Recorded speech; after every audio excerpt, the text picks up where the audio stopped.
이게 무슨 냄새지? 비가 이렇게 오는데도 냄새가 진동을 하네? 아유, 냄새. 저기 쓰러진 사람한테 나는 것 같은데? 요즘 왜 이렇게 이상한 사람들이 길에 많아? 신경 쓰지 마. 경찰이 알아서 하겠지.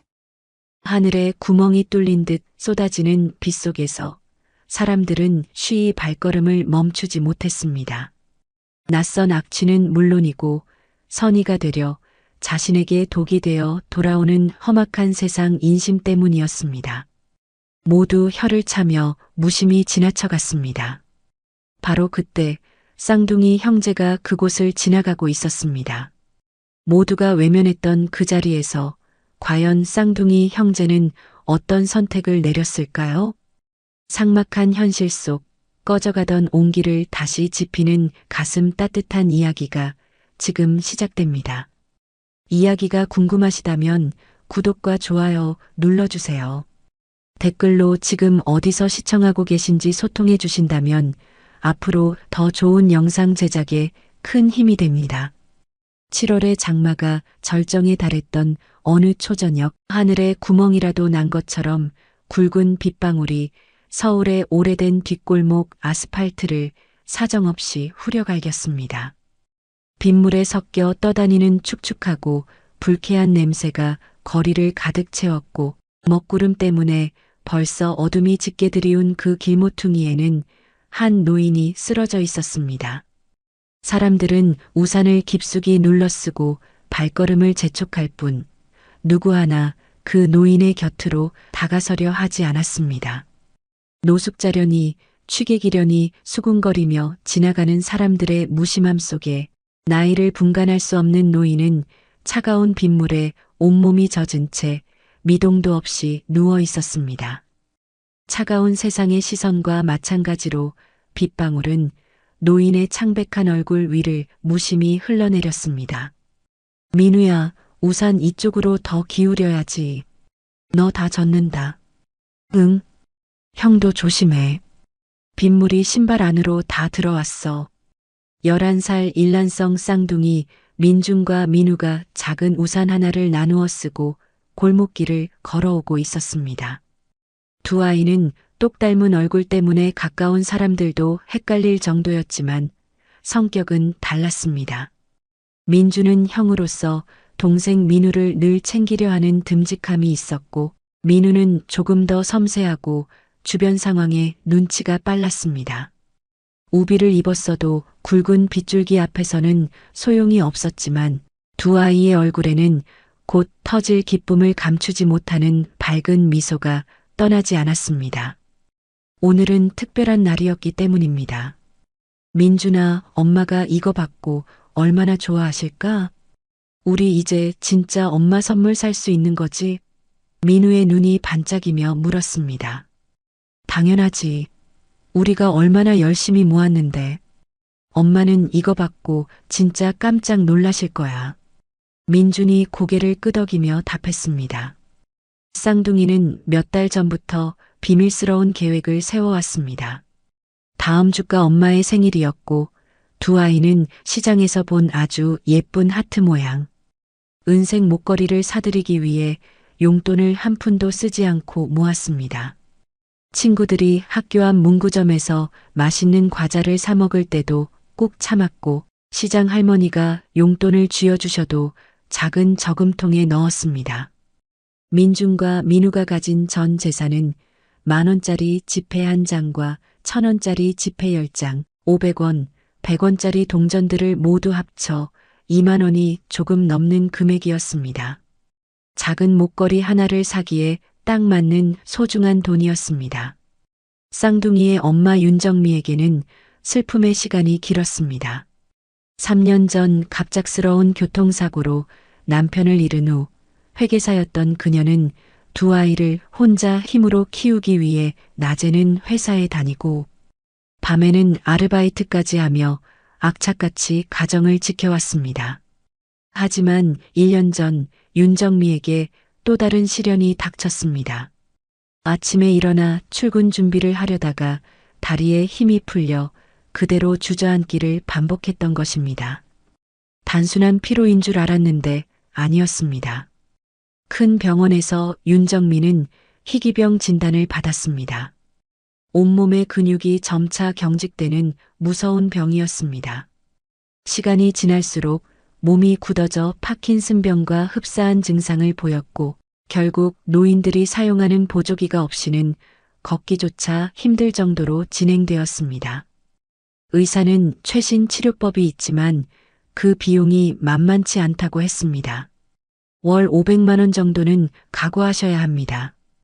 의사의 말에 윤정민은 눈앞이 하얘졌습니다. 그녀가 아무리 악착같이 투잡을 뛰어도 상상조차 할 수 없는 금액이었습니다. 그녀는 아이들 앞에서 절대 아픈 티를 내지 않으려 엄마는 괜찮아. 조금 피곤할 뿐이야. 라고 말했지만 민준과 민우는 밤마다 엄마가 몰래 진통제를 먹고 홀로 고통스러워하는 모습을 눈치채고 있었습니다. 어린 나이였지만 그들은 엄마의 마음을 아프도록 이해했습니다. 그래서 아이들은 결심했던 것입니다. 엄마에게 기쁨을 주고 싶다고 2만 원짜리 목걸이를 선물하여 잠시라도 엄마의 고통을 잊게 해주고 싶다고 말입니다. 엄마가 목걸이 받고 웃는 모습을 상상하니까 벌써 행복하다. 민우가 작은 목소리로 말했습니다. 응, 엄마가 좋아하시겠지? 민준이도 싱글거리며 말했습니다. 그렇게 행복한 상상으로 가득 차 골목을 걷던 순간이었습니다. 민준이 걸음을 멈추었습니다. 형, 잠깐만. 민우가 골목 모퉁이를 가리켰습니다. 그곳에는 빗물에 흠뻑 젖은 할머니가 쓰러져 있었습니다. 하얀 머리카락은 빗물에 달라붙어 있었고 얼굴은 창백하게 질려 있었습니다. 민준과 민우는 조심스럽게 다가갔습니다. 할머니, 괜찮으세요? 민준이 작은 목소리로 불러보았지만 아무런 반응이 없었습니다. 민우가 어깨를 살짝 흔들자 노인은 희미하게 눈을 떴지만 초점 없는 눈으로 알아들을 수 없는 말만 중얼거렸습니다. 여보, 여기 어디야, 태산씨. 그때 주변을 지나가던 사람들이 몇 마디씩 던졌습니다. 어휴, 냄새 저 노숙자한테 나는 것 같은데? 요즘은 괜히 도와줬다가 큰일 나. 그냥 가자. 사람들은 민준과 민우가 노인 곁에 서 있는 것을 보고도 빠른 걸음으로 자리를 피했습니다. 두 아이의 마음이 아팠습니다. 자신들의 엄마가 아프다는 사실을 알기에 아픈 사람의 고통을 외면하는 것이 얼마나 비인간적인지 아이들은 본능적으로 깨달았습니다. 형, 할머니가 너무 아파 보여. 이 비에 계속 계시면 정말 큰일 날 것 같아. 민우의 목소리가 떨렸습니다. 두 아이는 서로를 바라보았습니다. 그때 엄마 윤정미가 늘 가르쳐주던 말이 마음속에 울려 퍼졌습니다. 어려운 사람을 보면 반드시 도와야 한다. 맞아. 우리가 아픈 엄마랑 살아서 더 잘 알잖아. 엄마라면 어떻게 했을까? 민준이 물었습니다. 당연히 도와주셨을 거야. 민우가 답했습니다. 그들은 주머니 속에 소중한 돈을 떠올렸습니다. 몇 달 동안 모은 2만 원. 엄마의 환한 웃음을 위해 준비했던 그 희망. 하지만 이대로 노인을 두고 갈 수는 없었습니다. 우리 학교에서 이렇게 쓰러지면 큰 병원 가야 한다고 배웠잖아. 형, 택시를 불러야 할 것 같아. 버스는 잘 모르잖아. 민우가 말했습니다. 택시는 비쌌습니다. 집 근처에서 큰 병원까지는 꽤 먼 거리였고 퇴근 시간 교통체증까지 겹치면 택시비가 2만 원을 훨씬 넘을 것이 분명했습니다. 엄마의 생일 선물은 물거품이 될 터였습니다. 두 아이의 눈에 눈물이 고였지만 그것은 슬픔이 아닌 결심의 눈물이었습니다. 노인의 점점 더 창백해지는 얼굴과 차가운 빗물에 젖어가는 모습을 본 아이들은 망설임을 끝냈습니다. 응. 엄마 선물은 다음에 다시 모으면 돼. 할머니가 먼저야. 민준과 민우는 서로의 손을 꼭 잡고 지나가는 택시를 향해 필사적으로 손을 흔들었습니다. 택시, 여기요. 다행히 택시 한 대가 빗물 웅덩이를 가르며 그들 앞에 멈춰 섰습니다. 운전석 창문이 내려오고 택시 기사 최우진이 고개를 내밀었습니다. 오늘 하루도 빗속에서 손님을 찾느라 지쳐 보였던 50대. 초반의 최우진 기사는 아이들의 울먹이는 듯한 얼굴을 보자마자 본능적으로 위급한 상황임을 감지했습니다. 무슨 일이냐, 꼬마들아? 아저씨, 할머니가 쓰러지셨어요. 병원에 모셔다 드려야 해요. 민준이 작은 우산을 든 채 간절한 목소리로 외쳤습니다. 최우진 기사는 쌍둥이가 가리키는 골목 모퉁이를 바라보았습니다. 차가운 빗속에 쓰러져 있는 노인의 모습은 너무나 위태로워 보였습니다. 그는 노인에게서 나는 불쾌한 냄새 때문에 사람들이 외면했다는 것을 직감했지만 어린 아이들의 절박한 호소는 그 모든 망설임을 한순간에 지워버렸습니다. 최우진 기사는 지체 없이 차에서 내려 쓰러진 할머니에게 다가갔습니다. 이런, 큰일 날 뻔했네. 정신 차리세요, 할머니. 최우진 기사는 할머니를 조심스럽게 안아 올려 뒷좌석에 눕혔습니다. 축축하고 차가운 노인의 몸은 금방이라도 꺼질 듯 가벼웠고 노인의 굳은 손에서는 길바닥 생활의 흔적인지 상처들이 엿보였습니다. 그는 노인의 머리가 빗물에 더 젖지 않도록 차량에 있던 수건을 덮어주었습니다. 어느 병원으로 갈까? 최우진 기사가 운전석에 다시 오르며 물었습니다. 제일 큰 병원으로 가주세요. 할머니가 너무 많이 아프신 것 같아요. 민우가 답했습니다. 최 기사는 고개를 끄덕였습니다. 그때 쌍둥이 형제가 차 문을 열고 조심스럽게 그에게 말을 건넸습니다. 아저씨, 저희는 같이 못 갈 것 같아요. 엄마가 몸이 아프셔서 집에서 혼자 기다리고 계세요. 민준의 말에 최우진 기사의 마음이 순간 뭉클해졌습니다. 자신들의 엄마가 아프다는 힘든 상황 속에서도 피 한 방울 섞이지 않은 타인의 생명을 먼저 생각하는 이 아이들의 순수함과 숭고함에 깊은 감명을 받았습니다. 알았다. 할머니는 아저씨가 안전하게 병원에 잘 모셔다 드릴게. 걱정 말고 집에 가렴. 그때 민준이 작은 동전 지갑에서 꺼낸 돈을 두 손 가득 모아 최우진 기사에게 내밀었습니다. 구겨진 1,000원짜리 지폐들과 동전들이 섞여 있었습니다. 민우도 자신의 주머니를 털어 모은 돈을 형의 손 위에 합쳤습니다. 아저씨, 이게 저희가 가진 돈 전부예요. 합치면 2만 원 조금 넘어요. 혹시 택시비가 부족하면 정말 죄송해요. 민준의 목소리가 떨렸습니다.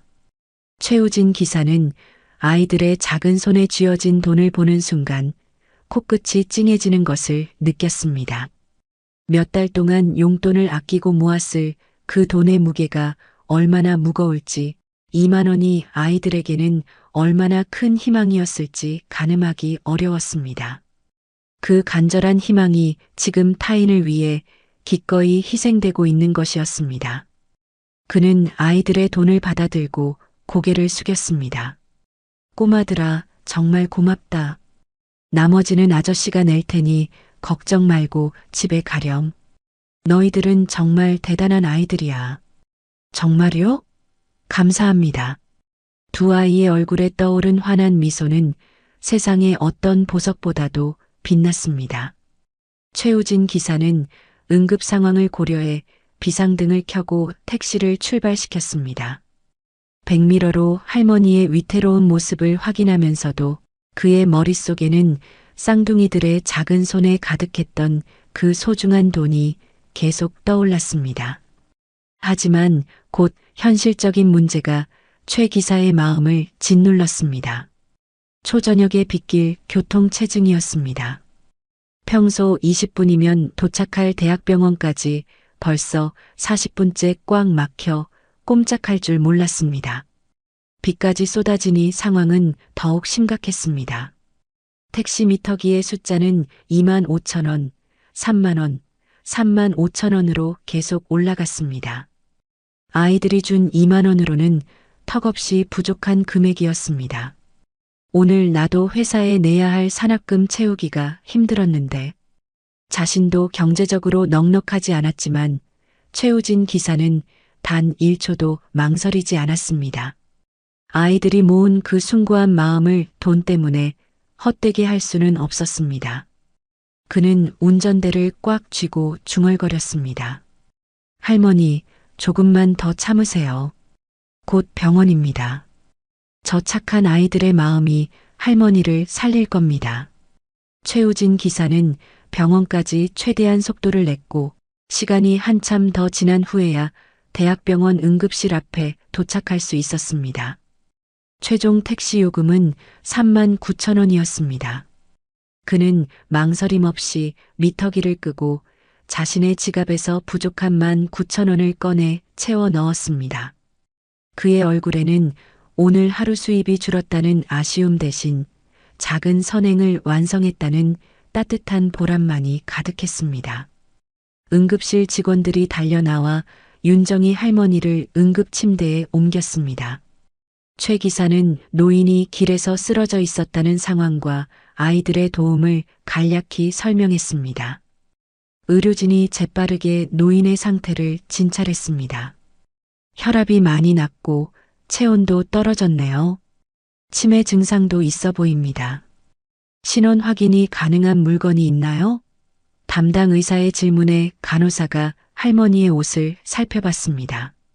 외투 주머니에는 아무것도 없었지만 노인의 목에 걸린 작은 목걸이가 간호사의 눈에 띄었습니다. 목걸이에는 작은 명찰이 달려 있었고 그 명찰에는 깔끔한 글씨로 이렇게 적혀 있었습니다. 윤정희, 보호자 강태산, 연락처. 간호사는 노인 이름 뒤에 적힌 강태산이라는 이름 석자와 연락처를 확인한 후 급히 전화를 걸었습니다. 첫 번째, 두 번째, 세 번째 신호음이 울린 후 수화기 너머에서 절박하고 급한 남자의 목소리가 들려왔습니다. 여보세요? 혹시 제 아내 소식인가요? 네, 서울대학병원 응급실입니다. 윤정희님의 보호자이신 강태산 씨이신가요? 맞습니다. 아내는 지금 괜찮은 겁니까? 전화로 들리는 강태산 회장의 목소리는 깊은 절박함으로 가득했습니다. 아내 윤정희를 잃을지도 모른다는 공포가 목소리 자체를 뒤흔들고 있었습니다. 간호사는 강 회장을 안심시켰습니다. 다행히 큰 위험은 넘기셨습니다. 탈수와 저체온증이 있었지만 지금은 응급 처치 중입니다. 보호자분께서 지금 바로 와주시면 감사하겠습니다. 정말 다행이군요.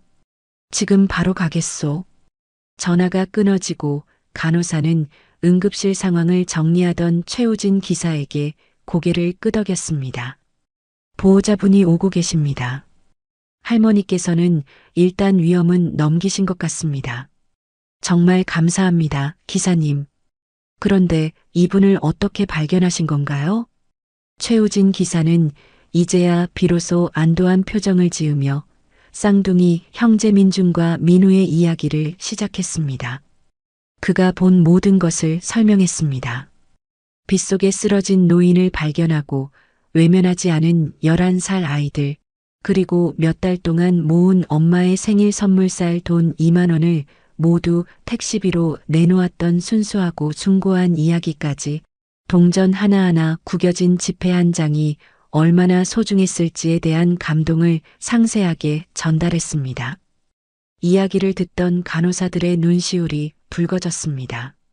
세상에 그런 아이들이 아직도 있단 말이에요? 요즘 세상에 보기 드문 착한 아이들입니다. 부모님이 정말 훌륭하게 잘 키우셨네요. 그로부터 30분 후 병원. 앞마당에 웅장한 엔진 소리를 내는 고급 승용차 한 대가 급히 미끄러져 들어왔습니다. 검은색의 최고급 세단이었습니다. 차에서 2명의 남자가 내렸습니다. 한 명은 60대 중반의 노신사였고 다른 한 명은 40대 초반의 정장 차림 남성이었습니다. 두 사람 모두 얼굴에 깊은 걱정과 초조함이 가득했습니다. 바로 한빛그룹 강태산 회장과 그의 아들 강민재였습니다. 아버지, 빨리 가요. 괜찮으셔야 하는데. 민재가 초조하게 말했습니다. 그래. 민재야, 정말 다행이다.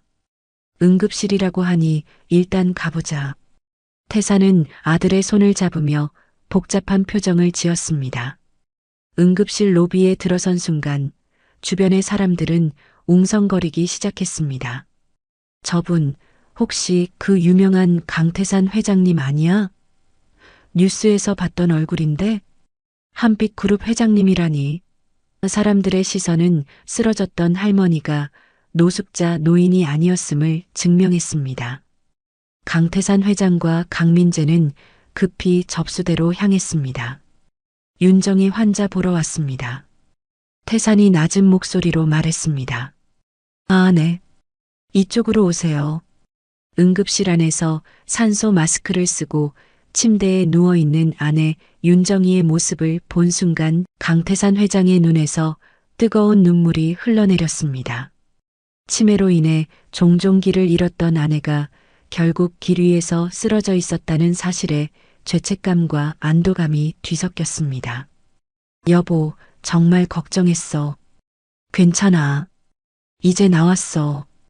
태사는 아내의 손을 꼭 잡았습니다. 윤정이 할머니는 이제 의식이 조금 돌아온 상태였습니다. 여보, 힘없는 목소리로 남편을 불렀습니다. 응, 나야. 정이야. 태산이 아내의 손에 자신의 뺨을 대고 눈물을 훔쳤습니다. 담당 의사가 다가왔습니다. 다행히 큰 문제는 없으세요. 탈수와 저체온증이 있었지만 적절한 처치로 회복되고 계십니다. 다만 영양실조 증상도 조금 보이시고 혹시 집을 떠나신 지 얼마나 되셨을까요? 한 일주일 정도 된 것 같습니다. 정말 감사합니다, 선생님. 아들 민재가 깊이 고개를 숙였습니다. 바로 그때 모든 상황을 지켜보던 택시 기사 최우진 씨가 조심스럽게 다가왔습니다. 실례합니다. 태산이 돌아보았습니다. 아, 네. 말씀하세요. 제가 할머니를 모셔다 드린 택시 기사입니다.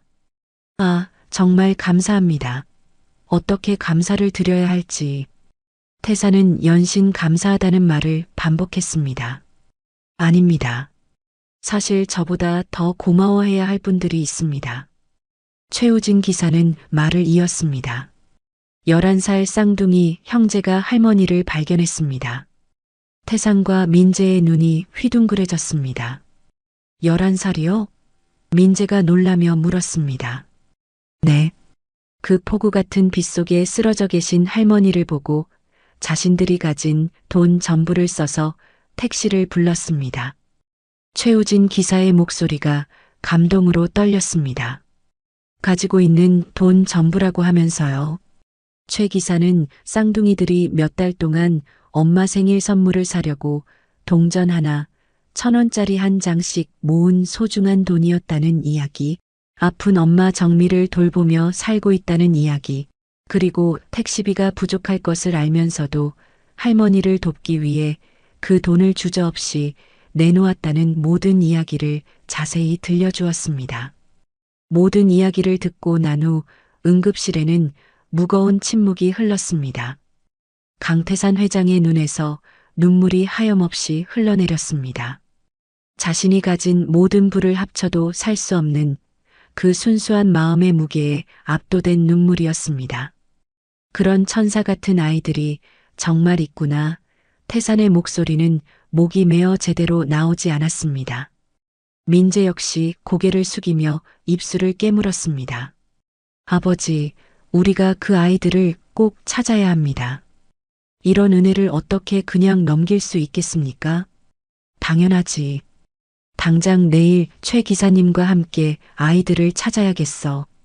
태사는 최우진 기사를 바라보았습니다. 아이들이 어디 사는지 아십니까? 정확한 주소는 모르지만 아이들이 할머니를 택시에 태운 장소는 기억합니다. 초등학생들이니 그 근처에 살 겁니다. 내일 저와 함께 찾아가도 될까요? 최우진 기사가 물었습니다. 물론입니다. 저도 그 아이들이 걱정됩니다.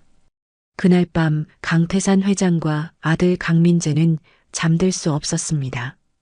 그들의 머릿속에는 오직 11살 쌍둥이의 순수한 마음과 다시 만나게 된 아내만이 계속 떠올랐습니다.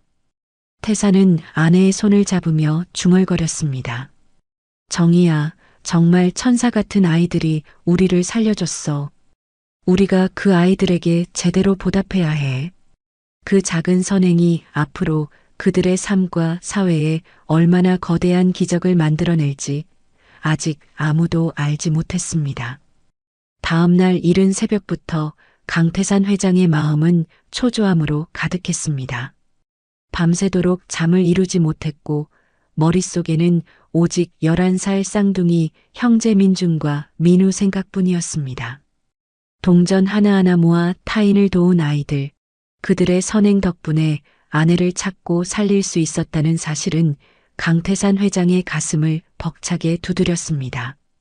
민재야, 빨리 준비해라. 아이들의 어머니에게도 연락해서 상황을 알려드리고 말이야. 혹시라도 아이들이 걱정할까봐. 태산은 아들 강민재에게 서둘러 채근했습니다. 네, 아버지. 저도 하루 종일 그 아이들 생각만 했어요. 그 돈 2만 원이 저희에게는 수천억보다 값진 것이었습니다. 민재 역시 깊은 감동을 감추지 못했습니다. 강태산 회장과 강민재는 약속 장소인 어제 쌍둥이들이 택시를 탔던 골목에서 택시기사 최우진 씨를 만났습니다. 최 기사는 이미 아이들을 찾을 생각에 만반의 준비를 마치고 기다리고 있었습니다. 기사님, 정확히 이 자리가 맞나요? 태산이 물었습니다. 네, 회장님. 여기서 할머니를 모셨습니다. 제가 절대로 잊을 수 없는 장소입니다. 최우진 기사는 확신에 찬 목소리로 대답했습니다. 강태산 회장은 그 골목을 바라보았습니다. 바로 이 좁고 후미진 골목에서 세상의 무관심 속에 꺼져가던 생명이 아이들의 작은 선행으로 구원받았다는 사실에 가슴이 뭉클했습니다. 그럼 주변부터 천천히 알아봅시다. 초등학생들이니 이 근처에 살 가능성이 높습니다. 민재가 말했습니다. 세 사람은 주변의 상점들을 하나씩 찾아다니기 시작했습니다. 첫 번째로 들른 곳은 작은 편의점이었습니다. 사장님, 혹시 이 근처에 11살 남자 쌍둥이 형제가 살고 있습니까? 강태산 회장이 조심스럽게 물었습니다. 편의점 사장은 고개를 갸웃거리며 답했습니다. 쌍둥이요? 글쎄요, 잘 모르겠는데요. 두 번째로 찾아간 곳은 동네 문구점이었습니다. 문구점 아주머니는 쌍둥이 형제에 대한 질문을 듣자마자 눈이 반짝 빛났습니다. 아, 혹시 민준이하고 민우 말하는 거예요? 당연히 알죠. 우리 동네에서 제일 착하고 예쁜 아이들인데요. 문구점 아주머니의 얼굴에 따뜻한 미소가 번졌습니다. 강태산 회장의 심장이 쿵쾅거렸습니다. 드디어 아이들의 이름을 찾은 것입니다. 네, 맞습니다. 그 아이들을 아세요? 태산이 흥분된 목소리로 물었습니다. 그럼요. 참 안쓰럽기도 하고 대견하기도 한 쌍둥이죠. 아주머니는 말을 이었습니다. 몇 년 전에 아빠를 잃었는데 그 후로 엄마 정미 씨가 혼자 키우고 있어요. 그런데 정미 씨가 많이 아프시다고 하더라고요. 태산의 얼굴이 굳어졌습니다. 아픈 엄마를 홀로 모시는 아이들이었다니 그의 연민은 깊어졌습니다. 엄마가 아프시다고요? 무슨 병인지 아십니까? 태산의 목소리가 떨렸습니다. 희귀병이래요. 몸이 점점 굳어지는 병이라고 하더라고요. 치료비가 너무 비싸서 제대로 치료도 못 받고 있대요. 아주머니의 목소리에도 안타까움이 묻어났습니다. 그 순간 강태산 회장의 가슴이 무너져 내리는 듯 했습니다. 자신의 아내의 생명을 구할 수 있었던 기적 뒤에는 이 아이들이 그들의 유일한 희망이었던 엄마의 생일. 선물을 포기하는 절절한 희생이 있었고, 게다가 그들의 엄마마저 병마와 싸우고 있다는 비극적인 현실이 숨겨져 있었던 것입니다. 그런 어려운 상황에서도 남을 도운 아이들이라니. 민재 역시 목이 메었습니다. 문구점 아주머니는 눈물을 글썽이며 쌍둥이 형제를 칭찬했습니다. 하지만 그 아이들은 정말 대단해요. 엄마 앞에서는 절대 힘든 티를 안 내요. 항상 웃으면서 엄마를 챙기고 학교 다녀와서는 집안일도 돕는답니다. 내가 자식 키운 입장이고 엄마니까 가끔은 아이들이 돈이 없어서 필요한 학용품을 못 살 때면 몰래 하나씩 더 챙겨주곤 했어요. 그 마음이 너무 예쁘잖아요. 아주머니는 쌍둥이 형제의 선행이 얼마나 대단한 것인지 이해하지 못하고 그저 어려운 환경 속에서도 밝은 아이들의 모습에 감탄할 뿐이었습니다. 최우진 기사가 어제 있었던 일을 아주머니에게 간단히 설명했습니다. 아주머니는 입을 벌리고 믿을 수 없다는 듯이 되물었습니다. 세상에, 우리 민준이 민우가 모르는 할머니를 구한 거라고요? 자신들이 모은 돈 전부를 써서? 네. 그 작은 돈이 할머니의 생명을 살렸습니다. 민재가 감동에 찬 목소리로 말했습니다. 역시 우리 쌍둥이들답네요. 정말 자랑스러워요. 아주머니는 눈물을 훔쳤습니다. 강태산 회장은 더 이상 지체할 수 없었습니다. 이 아이들에게 보답하는 것은 단순한 감사 표시를 넘어 그들의 엄마 윤정미의 고통을 덜어주는 것이어야 한다고 생각했습니다. 아주머니, 혹시 아이들 집이 어디에 있는지 아십니까? 태산이 간절하게 물었습니다. 물론이죠. 여기서 2블록 떨어진 연립주택이에요. 그런데 지금은 아마 학교에 가 있을 겁니다. 아주머니가 알려준 주소를 들고 세 사람은 곧바로 연립주택을 찾아갔습니다. 낡은 3층 건물, 그중 2층 끝방이 쌍둥이네라고 했습니다. 강태산 회장은 초인종 앞에서 깊은 숨을 내쉬었습니다. 웅장한 대기업 회장실에만 익숙했던 그의 손이 이 작은 초인종 앞에서 떨렸습니다. 초인종 소리에 안에서 약하지만 조심스러운 여자의 목소리가 들려왔습니다. 누구세요? 안녕하세요. 민준, 민우 어머니 되십니까? 저희는 어제 아이들이 도와준 할머니의 가족입니다. 태산이 정중하게 자신을 소개했습니다. 문 안쪽이 잠시 조용해졌습니다. 그리고 한참 후에야 문이 천천히 열렸습니다. 윤정민은 노인들이 사용하는 보조기에 몸을 의지한 채 아주 천천히 현관문을 열어주었습니다. 창백한 얼굴과 마른 몸, 그리고 힘없이 떨리는 다리는 문구점. 아주머니가 전해준 비극적인 현실을 그대로 보여주었습니다. 강태산 회장의 마음은 죄책감과 연민으로 무거워졌습니다. 어머, 정말이에요? 할머니는 괜찮으세요? 윤정미의 첫 번째 질문은 자신의 안부가 아닌 쓰러져 있던 할머니의 안부였습니다. 네, 어머니. 염려해 주신 덕분에 완전히 회복하셨습니다. 태산이 진심을 담아 답했습니다. 정말 다행이에요. 윤정민은 안도의 한숨을 쉬었습니다. 아픈 몸을 이끌고도 타인의 안부를 먼저 묻는 그녀의 순수한 마음에 태산은 다시 한번 감동했습니다. 그런데 아이들이 뭘 했는지 저희가 들어가서 자세히 말씀드려도 될까요? 태산이 정중하게 부탁했습니다. 아, 네. 들어오세요. 그런데 집이 좀 작고 더러워서요. 윤정민은 미안한 듯 말했습니다. 강태산 회장과 아들 강민재, 그리고 택시 기사 최우진 씨가 작은 거실로 들어섰습니다.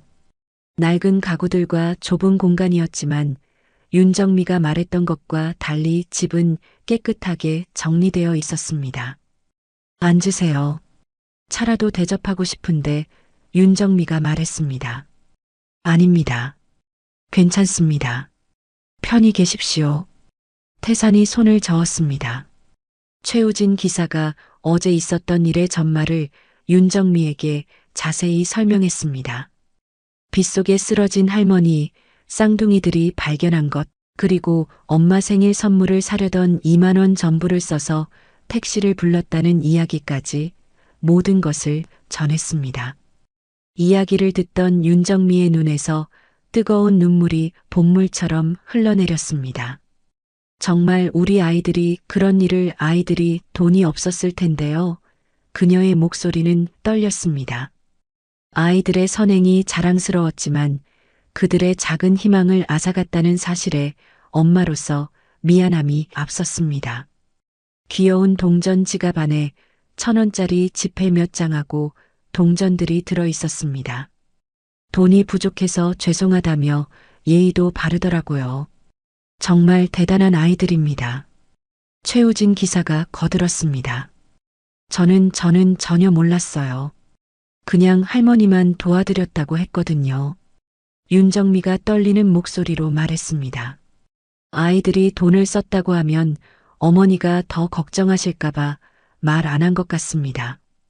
그 돈이 어머니 생일 선물을 사려던 돈이었다고 들었어요. 강태산 회장은 따뜻하게 말했습니다. 윤정미가 고개를 끄덕이며 다음 주가 자신의 생일임을 확인해 주자 태산의 마음은 더욱 아팠습니다. 태산은 민재와 눈빛을 교환했습니다. 둘의 마음은 이미 하나였습니다. 윤정미 씨, 저희가 도와드리고 싶습니다. 태산이 조심스럽지만 단호하게 말했습니다. 도와주신다니 이렇게 찾아와서 얘기해 주신 것만으로도 이미 충분히 감사한데요. 아이들이 한 일은 당연한 일입니다. 윤정미는 손사래를 쳤습니다. 아닙니다. 저희가 받은 은혜가 훨씬 더 큽니다. 아이들이 아니었으면 저는 아내를 잃었을지도 모릅니다. 저희에게는 생명의 은인입니다. 강태산 회장의 목소리에는 진심이 담겨 있었습니다. 사실 저희는 한빛그룹을 운영하고 있는 가족입니다. 민재가 조심스럽게 덧붙였습니다. 윤정미의 눈이 크게 뜨였습니다. 한빛그룹이라면 대한민국에서 손꼽히는 대기업이었습니다. 아이들의 순수한 마음에 저희 가족 모두 감동했습니다. 그리고 문구점 아주머니께 어머니의 병에 대해서도 들었습니다. 태산이 말을 이었습니다. 윤정미의 얼굴이 굳어지며 부담스러워하는 표정을 지었습니다. 저희가 어머니의 치료비를 전액 지원하고 싶습니다. 최고의 의료진을 연결하고 모든 치료 과정을 돕겠습니다. 그런 건 받을 수 없습니다. 너무 큰 돈입니다. 갚을 수도 없고요. 윤정미는 단호하게 거절했습니다. 갚으실 필요 없습니다. 태산이 윤정미의 손을 부드럽게 잡으며 말했습니다. 아이들이 이미 저희에게 세상 그 무엇과도 바꿀 수 없는 가장 큰 선물을 줬습니다. 세상에는 아직 따뜻한 마음이 있다는 걸 보여줬거든요. 민재 역시 눈물을 글썽이며 말했습니다. 아이들은 저희에게 진정한 가족의 의미를 가르쳐 줬습니다. 혹시 오늘 아이들을 학교로 저희가 데리러 가도 될까요? 아이들이 얼마나 훌륭한 일을 한 것인지 제대로 알게 해주고 싶어서요. 태산이 윤정미에게 정중하게 부탁했습니다. 제가 몸이 불편해서 움직이기가 쉽지 않으실 텐데 윤정미가 걱정했습니다. 괜찮습니다. 저희가 차로 모시고 갈 겁니다. 준비만 해주세요. 윤정미가 준비하는 동안 민재는 회사 비서에게 전화를 걸었습니다. 여기 주소로 가장 좋은 차를 보내. 그리고 집에 연락해서 어머니 윤정희와 아내에게도 준비시키고 초등학교 주소 줄 테니 그쪽으로 바로 오라고 해. 아이들에게 자신들이 구해준 할머니가 무사하다는 것을 직접 보여주고 싶었기 때문입니다. 아이들의 집 앞에 검은색 고급 세단 한 대가 더 도착했습니다. 잠시 후 윤정민은 강 회장과 아들 민재의 부축을 받아 차에 올랐습니다. 어머니, 학교에서 아이들이 놀라지 않도록 담임 선생님께 미리 전화드릴게요. 민재가 말했습니다. 윤정민은 떨리는 목소리로 담임 선생님에게 전화를 걸어 현재 상황을 간략하게 설명했습니다. 학교 측에서는 이미 강태산 회장 일가의 방문 소식을 듣고 교장 선생님의 허락까지 받은 상태였습니다. 잠시 후 서울 시내의 한 초등학교 앞에 웅장한 장면이 연출되었습니다. 검은색 최고급 벤츠 여러 대가 줄지어 학교 정문으로 진입했고 경비원 아저씨는 아무런 의심 없이 정문을 열어주었습니다. 차량들은 교정 한복판, 아이들이 뛰어노는 운동장 가장자리에 위풍당당하게 멈춰 섰습니다. 교실 창문마다 아이들의 작은 얼굴이 가득했고 모두가 이 엄청난 광경을 신기한 듯 내려다보았습니다. 누구 차일까? 연예인이 왔나? 아이들의 호기심과 웅성거림이 교정을 채웠습니다. 윤정미가 강 회장과 민재의 부축을 받아 차에서 내렸습니다. 보조기를 짚고 아주 천천히 걸음을 옮기는 그녀의 모습은 여전히 아파 보였지만 얼굴에는 아이들을 만나러 왔다는 기대감이 가득했습니다. 바로 그때 한 교실에서 소년의 외침이 터져 나왔습니다. 엄마, 11살 쌍둥이 민준과 민우였습니다. 두 아이는 그대로 교실 문을 박차고 운동장으로 전력 질주했습니다. 비록 몸은 작았지만 그들의 마음속에는 엄마를 향한 그리움과 걱정이 가득했습니다. 쌍둥이 형제는 달려와 윤정미의 품에 와락 안겼습니다. 엄마, 어떻게 학교에 왔어? 괜찮아? 민준이 걱정스러운 목소리로 물었습니다. 응, 우리 아들들 덕분에 엄마는 괜찮아. 어제 너희가 도와준 할머니 기억나지? 윤정미가 아이들을 꼭 안아주며 말했습니다. 그때 강태산 회장과 아들 강민재가 쌍둥이들에게 다가왔습니다.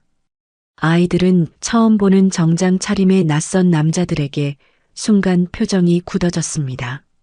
누구세요? 민우가 경계하는 눈빛으로 물었습니다.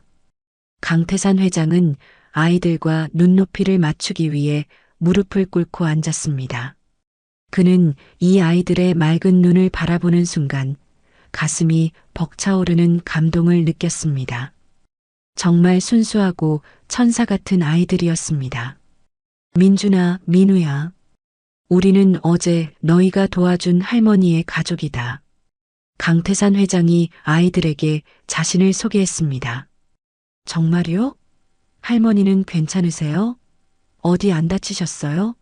민준이 가장 먼저 걱정스러운 질문을 던졌습니다. 너희들 덕분에 완전히 회복하셨단다. 너희가 생명의 은인이야. 태사는 아이들의 작은 어깨를 부드럽게 감싸 안았습니다. 정말 다행이에요. 민우가 환하게 웃었습니다. 그 순간 강태산 회장의 마음에 따뜻한 무언가가 퍼져나갔습니다. 이 아이들이야말로 세상에서 가장 귀한 천사들이었습니다. 너희들이 정말 고마워서 할아버지와 아저씨가 찾아왔어. 혹시 할머니도 오셨어요? 아이들의 눈이 반짝이며 물었습니다. 그들은 자신들의 희생으로 구한 할머니를 직접 만나보고 싶었습니다. 응, 저기 맨 뒤에 차에 타고 계신단다. 정말 괜찮으신지 봐도 되나요? 물론이지. 할아버지가 같이 가자. 강태산 회장은 민준과 민우의 손을 한쪽씩 잡고 뒤쪽에 세워진 차를 향해 걸어갔습니다. 차 문이 열리고 윤정이 할머니가 며느리의 부축을 받아내렸습니다. 안녕하세요, 할머니. 민준과 민우가 똑같이 인사했습니다. 태사는 아이들에게 조용히 설명했습니다. 할머니가 머리가 조금 아파서 너희가 어제 도와준 것을 기억하지 못할 수도 있어. 미안하구나. 태산의 목소리에는 치매를 앓는 아내에 대한 안타까움이 담겨 있었습니다. 민준과 민우는 잠시 강 회장을 바라보았습니다. 그리고 민우가 작은 목소리로 말했습니다. 할머니 머리가 아프셔서 할아버지도 마음이 아프겠어요. 저희도 엄마가 아파서 마음이 늘 아파요. 아이들이 건넨 순수한 공감과 위로의 말에 강태산 회장의 눈에서 다시 한번 뜨거운 눈물이 떨어졌습니다. 한평생 사랑하는 아내를 위해 열심히 살았지만 아내의 치매 앞에서 무너져야 했던 그의 고통을 이 작은 아이들이 순식간에 알아주었던 것입니다. 할아버지 마음을 알아줘서 고맙구나. 태사는 울컥하며 아이들을 안아주었습니다. 그때 윤정이 할머니가 아이들을 잠시 바라보더니 희미하게 미소를 지으며 중얼거렸습니다. 착한 아이들. 민중과 민우는 윤정이 할머니에게 안겼습니다. 할머니, 아프지 마세요. 할머니가 아프면 할아버지가 아파요. 아이들은 할머니의 등을 토닥였지만 할머니는 아이들의 말을 완전히 이해하지는 못한 듯 했습니다. 그러나 아이들의 진심이 담긴 포옹은 강 회장과 민재에게는 그 무엇보다 큰 위로가 되었습니다. 우리 오늘 맛있는 거 먹으러 가자. 태산이 아이들을 바라보며 말했습니다. 저희 아직 학교 안 끝났어요. 민준이 머뭇거렸습니다. 괜찮아. 할아버지가 선생님께 말씀드릴게. 엄마도 같이 가면 갈 거지? 그럼 다 같이 가야죠. 차 여러 대가 웅장하게 학교 밖으로 빠져나갔습니다. 쌍둥이 형제 민준과 민우가 학교를 나와 엄마, 윤정미와 함께 강태산 회장 일가와 고급 레스토랑에서 저녁 식사를 함께 했습니다. 따뜻한 분위기 속에서 그들은 즐거운 시간을 보냈습니다. 다음 날 아침 윤정미의 집 현관 초인종이 울렸습니다. 민준과 민우는 현관을 향해 달려나갔고 문을 열자 어제 만났던 강 회장과 아들 민재가 서 있었습니다. 그런데 어제와는 달리 그들 뒤에는 여러 명의 낯선 사람들이 더 함께 있었습니다. 안녕하세요. 저희는 강 회장님과 함께 온 의료진입니다. 민재가 정중하게 인사했습니다. 의료진이요? 윤정미가 깜짝 놀라며 보조기를 짚고 천천히 현관으로 나왔습니다. 네. 윤정미 씨의 병을 정확히 진단해 보려고요. 저희가 차로 모시고 가는 것보다 집에서 진료를 보는 것이 편하실 것 같아서요. 강 회장의 목소리에는 확신과 따뜻함이 담겨 있었습니다. 그 순간 윤정미의 마음속에 있던 회의감이 툭 하고 끊어졌습니다. 이들이 단순한 동정이나 보상을 위해 온 것이 아님을 깨달았습니다. 강 회장은 진심으로 그녀의 삶을 구원하려 하고 있었습니다. 이분은 서울대학병원의 김 교수님이십니다. 신경과 전문의이시죠. 안녕하세요. 반갑습니다. 김 교수의 인사에 윤정미는 어쩔 줄 몰랐습니다. 평생 만날 수 없을 것 같던 최고 권위의 의료진이었습니다. 이어서 재활의학과 이 교수님까지 소개되었습니다. 김 교수와 이 교수는 윤정미를 자세히 진찰했습니다. 관절의 움직임을 확인하고 근육의 상태를 점검하던 김 교수의 표정은 잠시 심각해졌습니다. 발병 시기를 고려했을 때 예상보다 진행이 빠릅니다. 하지만 김 교수는 윤정미를 바라보며 확신에 찬 목소리로 말했습니다. 치료 방법이 있습니다. 정말요? 정말 나을 수 있는 건가요? 윤정미의 눈이 커지며 희망의 빛으로 가득 찼습니다. 네. 최신 치료법이 있습니다. 비용이 많이 들지만 수술을 한번 진행하고 꾸준히 치료받으시면 일상생활이 가능할 정도로 회복할 수 있습니다. 이 교수가 설명을 덧붙이는 동안 윤정미의 눈에서는 뜨거운 눈물이 흘러내렸습니다. 이는 고통과 절망의 눈물이 아닌 기적적인 희망의 눈물이었습니다. 비용은 걱정하지 마세요. 저희가 전액 책임지겠습니다. 강태산 회장이 단호하게 말했습니다. 민준과 민우는 달려와 엄마를 꼭 안았습니다. 엄마, 정말 다행이야. 이제 안 아플 수 있는 거지? 아이들의 목소리에도 감격의 눈물이 섞여 있었습니다. 치료는 다음 날부터 시작하기로 결정되었습니다. 김 교수는 입원 치료가 필요할 수 있음을 알렸습니다. 입원이요? 그럼 아이들은 어떻게 하죠? 윤정미가 걱정했습니다. 그것도 걱정하지 마세요. 강 회장이 미소를 지었습니다. 저희가 아이들을 돌봐드리겠습니다. 오히려 저희가 더 행복할 겁니다.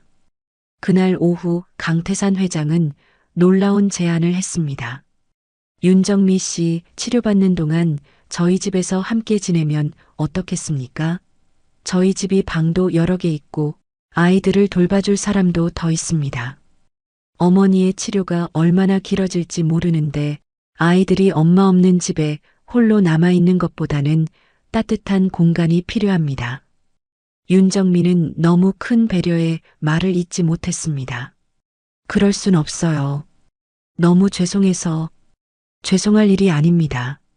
강 회장의 목소리는 따뜻했습니다.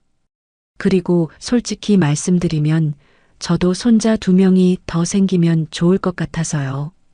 가족이 더 늘어나는 거죠. 가족이라는 단어에 윤정미의 마음이 뭉클했습니다. 남편을 잃은 후 그녀에게는 너무나 그리웠던 단어였습니다. 할아버지, 정말 저희도 같이 살 수 있어요? 민준이 반짝이는 눈으로 물었습니다.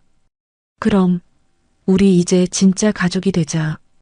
태사는 민준의 머리를 부드럽게 쓰다듬어 주었습니다. 할머니도 너희들을 정말 보고 싶어 하신단다. 일주일 후 큰 변화가 시작되었습니다.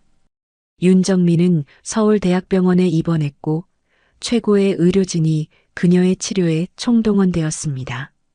민준과 민우는 강태산 회장의 집에서 지내기 시작했습니다. 처음에는 어색했지만 곧 넓고 따뜻한 공간에 적응했습니다. 와, 여기 정말 넓다. 우리 방도 있어. 민우가 감탄했습니다. 강 회장의 아내 윤정희 할머니도 쌍둥이들을 반겼습니다. 비록 치매로 인해 모든 것을 기억하지 못했지만 아이들을 볼 때마다 희미한 미소를 지었습니다. 착한 아이들. 윤정희 할머니가 쌍둥이들을 꼭 안아주었고 그 순간 강 회장의 마음은 또 한 번 뭉클해졌습니다. 한 달 후 윤정미는 성공적으로 수술을 마쳤습니다. 그녀의 근육과 관절을 풀어주는 수술이었습니다. 그리고 3개월 후 모두가 염원하던 기적이 일어났습니다. 엄마가 혼자 일어섰어. 민우가 눈물을 흘리며 외쳤습니다. 윤정미가 보조기 없이 스스로 침대에서 일어선 것입니다. 그녀 자신도 믿을 수 없다는 듯 자신의 몸을 내려다보았습니다.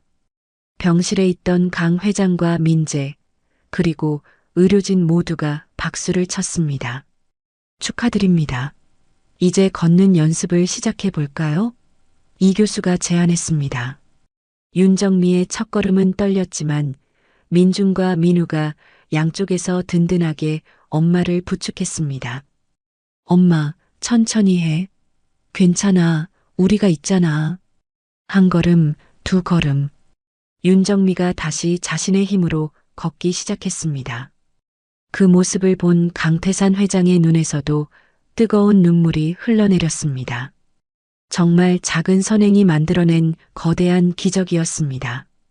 윤정미가 혼자 힘으로 걷기 시작한 후 강태산 회장 일가와 쌍둥이 가족은 진정한 의미의 가족이 되었습니다. 그날 저녁 모든 가족이 함께 모였습니다. 윤정미는 휠체어에 앉아 있었지만 얼굴은 희망으로 가득했습니다. 회장님, 정말 감사합니다. 어떻게 이 은혜를 다 갚아야 할지 윤정미가 진심을 담아 말했습니다. 무슨 말씀입니까? 저희가 더 감사하죠. 강 회장이 답했습니다. 민준이와 민우가 저희에게 새로운 가족을 선물해 주지 않았습니까? 쌍둥이 형제는 강 회장을 꼭 안았습니다. 할머니 윤정이도 아이들과 함께 안겼습니다. 처음 윤정이 할머니를 병원에 모셔다 준 택시 기사 최우진 씨도 자주 찾아와 안부를 물었습니다. 잘 지내고 있지? 엄마도 많이 좋아지셨고. 최 기사가 물었습니다. 네, 기사 아저씨. 정말 좋아요. 엄마도 이제 거의 다 나았어요. 민준이 활짝 웃으며 자랑스럽게 말했습니다. 최우진 기사의 얼굴에도 뿌듯한 미소가 번졌습니다. 계절이 바뀌고 윤정민은 점점 더 건강을 되찾았습니다. 걷는 시간도 길어졌고 아이들과 함께 마음껏 웃고 뛰어놀 수 있게 되었습니다.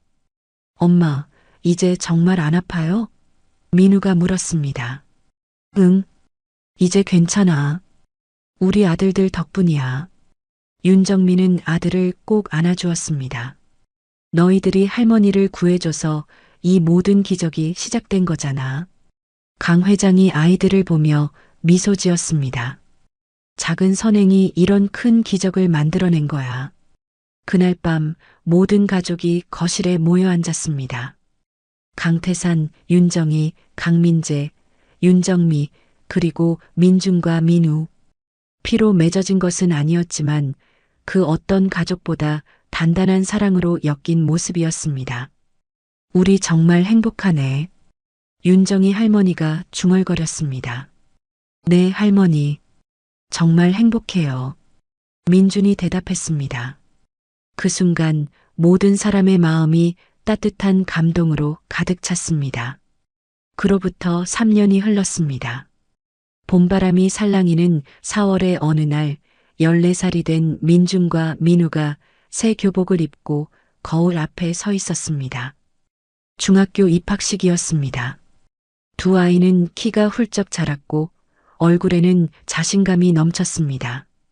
하지만 변하지 않은 것은 따뜻한 마음이었습니다. 얘들아, 준비됐니? 윤정미가 방 안으로 들어왔습니다. 그녀는 예전과는 완전히 다른 건강한 얼굴빛과 활기찬 걸음걸이로 완전히 회복된 모습이었습니다. 윤정미는 이제 회계사 일을 다시 시작했고 예전보다 더 열심히 살았습니다. 이번에는 그녀 혼자가 아니었습니다. 든든한 가족이 함께 있었기 때문입니다. 할아버지, 할머니도 입학식에 오시죠? 민우가 기대에 찬 목소리로 물었습니다. 당연하지. 우리 손자들 입학식인데 안 갈 수가 있겠니? 강태산 회장이 웃으며 답했습니다. 입학식장에는 강 회장 일가족 모두가 함께했습니다. 그리고 택시기사 최우진 씨도 특별히 참석했습니다. 그는 이제 나눔 택시라는 봉사활동을 하며 어려운 사람들을 무료로 돕는 일을 하고 있었습니다. 아저씨도 정말 대단해요. 민준이 존경스러운 눈으로 말했습니다. 너희들한테 배운 거지. 최우진 기사가 쑥스럽게 웃었습니다. 입학식이 끝난 후 가족들은 함께 식사를 했습니다. 민재가 쌍둥이들에게 꿈을 물었습니다. 저는 의사가 되고 싶어요. 엄마처럼 아픈 사람들을 돕고 싶어요. 민준이 자신 있게 대답했습니다. 저는 사회복지사가 되고 싶어요. 우리처럼 어려운 친구들을 돕고 싶거든요. 민우의 목소리에도 확신이 담겨 있었습니다. 그 순간 모든 어른들의 가슴이 뭉클해졌습니다. 아이들의 선행이 그들의 꿈으로 이어졌습니다. 한편 강민재는 3년 전 약속을 지키고 있었습니다. 쌍둥이의 이야기에서 이름을 따온 희망 씨앗 재단을 설립한 것입니다. 어려운 환경에 있는 아이들을 돕는 재단이었고 벌써 100명이 넘는 아이들이 도움을 받고 있었습니다. 강태산 회장의 기업 경영 철학도 완전히 바뀌었습니다. 이익보다 사람이 먼저다를 강조하며 한빛그룹은 사회공헌 활동에 대대적으로 나섰습니다. 직원들도 모두 동참했습니다. 최우진 기사의 나눔 택시에서 시작된 선행운동은 전국의 택시 기사들에게 번져나갔습니다. 윤정미의 상담 봉사는 희귀병 환자 가족들에게 희망을 주었습니다. 작은 선행의 파도는 걷잡을 수 없이 퍼져나갔습니다.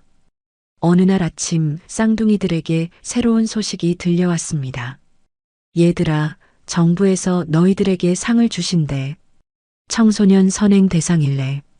민재가 신나서 말했습니다. 시상식 날 대통령이 직접 상을 수여했습니다. 쌍둥이 형제는 온 국민 앞에서 그들의 작은 선행이 만든 기적을 담담하게 이야기했습니다. 저희가 특별한 건 아니에요. 작은 것부터 시작하면 돼요. 그들의 이야기는 뉴스에서 다시 방송되었고 전국의 시청자들은 또 한 번 감동했습니다. 쌍둥이의 2만 원이 만든 기적은 이제 전 국민의 마음속에 따뜻한 씨앗으로 뿌려졌습니다. 민준과 민우는 고등학생이 되었고 여전히 꿈을 향해 달려가고 있습니다. 오늘 이야기를 끝까지 들어주셔서 감사합니다. 영상 보시고 느끼신 감정, 댓글로 함께 나눠주세요. 여러분의 한마디가 누군가에겐 큰 위로가 될 수 있습니다. 영상이 마음에 드셨다면 구독과 좋아요로 응원 부탁드립니다.